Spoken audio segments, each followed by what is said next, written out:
I'm Nicola, Hampshire. Welcome to my Photography Sustaining Your Practice reflection. By the end of body of work, I had a collection of 18 composite photographs taken through a kaleidoscope which hovered over a regenerated post-industrial landscape. Through this, I observed detritus, considering diversity and decomposition. Contextual studies research linked closely with my images, and I used this knowledge to raise awareness and stimulate conversation through a physical exhibition. My challenge was to find a venue in keeping with my photographs which would attract an audience. I ruled out gallery space after exhibiting a couple of images at Nottingham's Surface Gallery International Postcard Show, February 22, because the atmosphere was extremely quiet and I thought a non-art space would promote more conversation. I met with Sherwood Pines Rangers to view their event room in the busiest forestry site in England, who predicted a footfall of 4,200 people for the last weekend in June 22. The Rangers and I share the same ethos of litter in public places. They display my posters, share my event on social media and encourage people to visit in conjunction with my advertising campaign. Applying to multiple competitions enabled me to focus on writing about my images. I submitted 5 to Lens Culture Contemporary Photo Critics' Choice 22 and received encouraging feedback. The reviewers suggested researching Alex Soth, Rebecca Norris-Webb, Gregory Crewdson, Thomas Struth and Willem Flusser, who'd influenced my learning journey. I budgeted approximately £2,000 for the exhibition weekend, including paying 2 young volunteers. My proposal suited the Art Council Let's Create Strategy 2021, so I applied for a £1,600 grant. I met virtually with OCA photography students and alumni experiencing Grantium applications.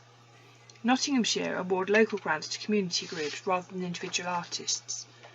My unsuccessful Arts Council application developed the detailed planning required for my exhibition. I thought a 24-page A5 catalogue would generate profit and recoup some exhibition costs. 0 sold on Saturday, despite advertising and different payment systems. Gifting catalogues to Sunday's visitors became an extension of my advertising campaign. Hire agreement rules included transporting everything to and from the room on both days, so I built wooden frames to fit my car. I hadn't seen Forestry England's immovable photographs as an issue until visitors commented.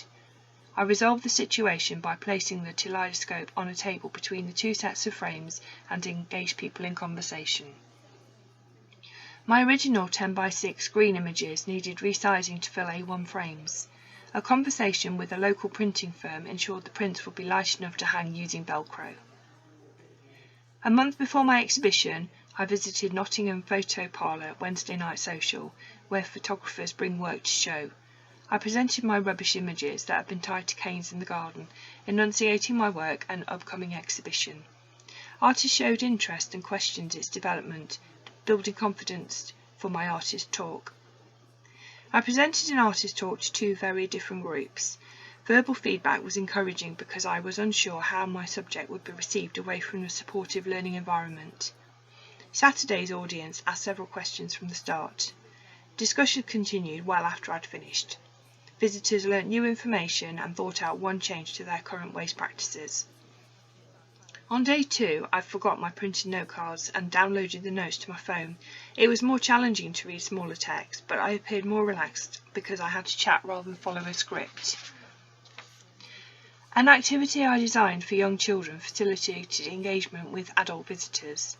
Printed objects related to my photographs were placed on images of recycling waste and compost bins, enabling discussions on disposal methods linked with my contextual studies research.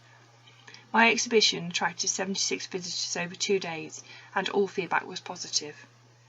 To include children as viewers at my exhibition, I researched forest schools' principles.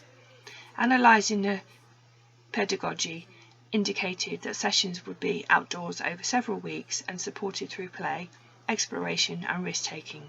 Using photographs to promote learning is only part of the ethos, and while I could meet 2 of the principles, I could not meet the rest. To deliver the link between litter and visual representation of the Countryside Code, I looked to Relational Art, Nicola's Burriard, 1998. Exhibiting my photographs at Sherwood Pines and providing audience interaction with the kaleidoscope, games and poster making, I acted as an artist facilitator, exchanging information between the artist and viewers. Adults and children drew posters that I uploaded to Instagram. Overall, SYP has empowered me to develop my voice and grow in confidence as a photographer. My volunteer role at Mansfield Museum as the archive photography assistant enables me to use photography skills in the community, network and build relationships with people. I hope to use photography to support community health and well-being within an established organisation. Thanks for listening.